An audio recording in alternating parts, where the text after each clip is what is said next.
In this Dungeons & Dragons Dark Alliance build guide, I'm going to be talking about my Bruenor Battlehammer Tank Build, which debilitates enemies by stunning and knocking them down with his axe and shield. If you want to play a melee build that crushes enemies while having decent physical damage and also staying resistant to attacks, then this guide is for you. The Bruenor Tank Build staggers enemies and then deals crushing heavy attacks that can throw them in the air or even knock them down.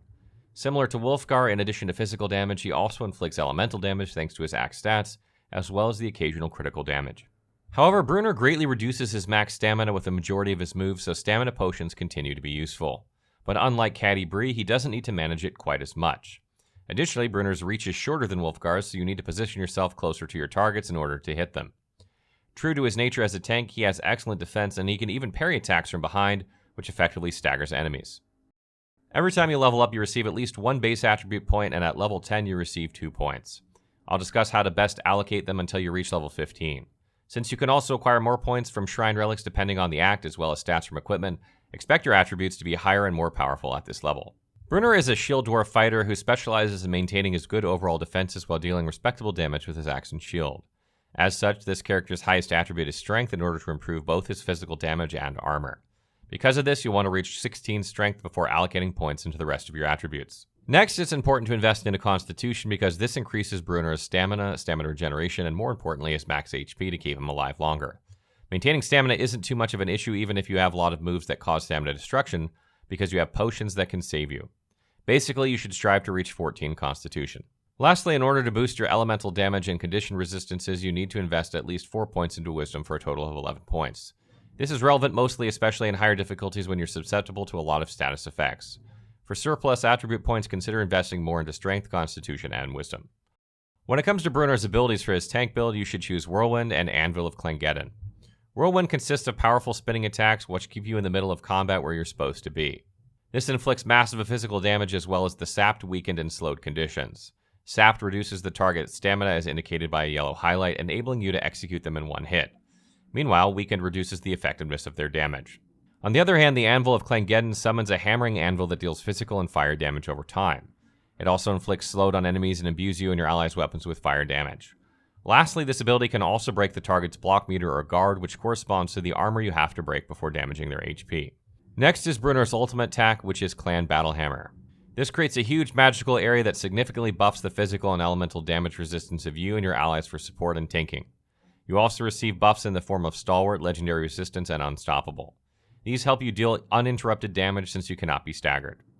When you reach levels 7 and 15, you'll unlock additional moves or attack combos to inflict bonus damage and conditions. Out of the 14 moves, I highly recommend you unlock the following for your tank build. You can take these in any order you like. Rolling Boulder rolls forward while slashing targets with your axe to stagger them and to deal physical damage multiple times. Rolling Boulder charges your ultimate attack, but it inflicts stamina destruction, which reduces max stamina. On the last hit, you have a chance to impose bleeding. Blocking Crusher crushes target with your axe while the shield is raised to knock them down. Blocking Crusher penetrates guard and deals heavy physical damage. It has a good chance to inflict charm. Similar to Rolling Boulder, this move reduces your max stamina. Backhand Spinner, a quick spinning attack which grants Frenzy to double your speed so you can deal more physical damage while inflicting sapped. For Backhanded Spinner to hit, you'll have to activate this when you're near the target. Lunging Axe closes the distance between yourself and the target by lunging forward while crushing them with your axe. As such, you have a good chance of dealing cleave damage, which is a small AoE that affects targets close to each other for a short duration, as well as inflicting sapped and knocking them down. Lunging Axe is a powerful move, but it deals stamina destruction. Warsong. This ability boosts your allies' stamina and restores their HP by banging your axe onto the shield. Additionally, this provides you with a high chance to gain Vampiric, which lets you steal the target's HP every time your hit connects, and Thorns, which reflects damage back to your foes. Note that Warsong greatly reduces your max stamina, so use this only in critical moments. Stomping Quake, a strong and unblockable stomp that sends targets flying into the air. This can grant you unstoppable and cold damage while raising the chances of inflicting slowed. Shield Slam smashes the target's head with a shield to break their guard. Shield Slam also has a chance to inflict weakened. Battlehammer Brew unlocks the Battlehammer Brew ability, which regenerates and removes the status effects of allies near you. Crescent Slash, a spinning and slashing move that stuns targets while possibly inflicting sapped. It has a chance to grant you with cleave damage. Steel Launcher, follow-up attack to Shield Slam that utilizes your shield's power once more to fling enemies away from you. Steel Launcher incrementally reduces your ability's cooldown times after each hit while inflicting sapped. Whirlwind unlocks the Whirlwind ability. Backstep Launcher deals 2 uppercut attacks and then disengages from targets thereafter. The second hit can inflict both sapped and slowed. Backstep Launcher also lets you gain access to Frenzy. Rising Axe. Thrust your spinning axe into the target to throw them away while inflicting slowed. Rising Axe grants you with extra physical resistance but depletes your max stamina. The main idea behind these moves is to debilitate enemies by staggering or interrupting their attacks before crushing them with your axe and shield. You can also deal stamina damage so that they move much less than expected. As such, you and your allies have a distinct advantage of controlling the battlefield. Since the majority of your moves reduce your max stamina, you'll have to bring stamina potions to replenish them.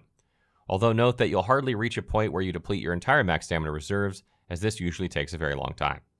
In terms of Bruenor's feats, you can choose from 3 categories, namely the Forge, the Hammer, and the Anvil. The Forge focuses more on support by improving your stamina, consumable, or usable capacity, and HP. The Hammer provides massive bonuses to your physical damage. And lastly, the Anvil buffs your defensive skills such as armor, elemental and condition resistances, and max HP. Note that you gain at least 1 feat point every time you level up. To maximize the amount of physical damage you inflict together with the overall defenses buffs you gain, it's important to invest in the Hammer and Anvil trees at the same time. You can decide which feat to take first from either tree depending on your preference.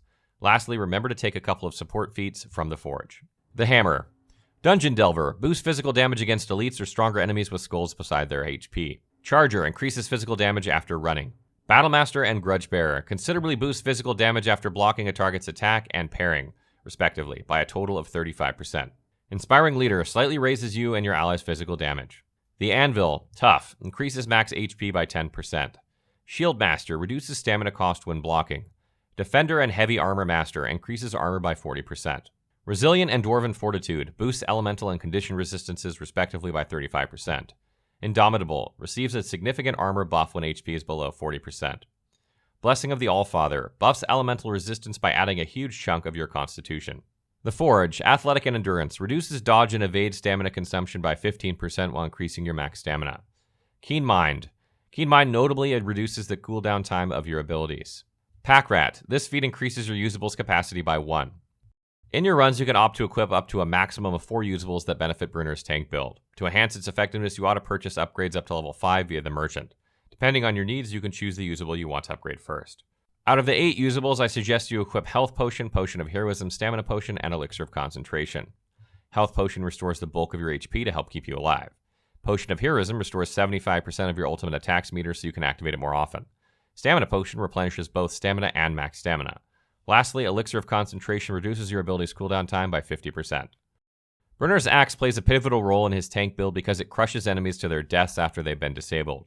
You should aim to acquire a weapon with elemental damage because this adds the overall damage while increasing the chances of inflicting conditions like frozen, burning, poisoned, or cursed.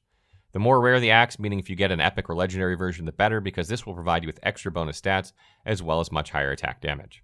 The best axe for this build comes from the Coldstone Guardian or Duergar Infiltrator sets, which I'll discuss next. You should aim to farm the Coldstone Guardian and Duergar Infiltrator sets, as these will provide crucial physical damage reduction and some armor penetration respectively. Once you get 5 weapon and armor Coldstone Guardian pieces, you'll gain a lot of physical damage reduction. This is an essential part for tanking, and you'll often be in the middle of fights, thereby making you prone to taking damage. More importantly, in higher difficulties, enemies tend to do huge amounts of damage, which can shred your HP rather quickly. The Coldstone Guardian set helps to offset this damage. You can also choose to complete all 8 pieces of it if you want to focus on spamming Whirlwind. This lengthens Whirlwind's duration while Bruenor becomes invulnerable to damage during that time. If you don't get the Coldstone Guardian axe, you can obtain the Duergar Infiltrator axe instead, together with 2 armor pieces for the same set. At 3 pieces, you'll receive plus 10% armor penetration, which increases Bruenor's damage against enemy armor. Similar to weapons, you should get epic or legendary versions of armor so you can maximize Bruenor's defensive capabilities.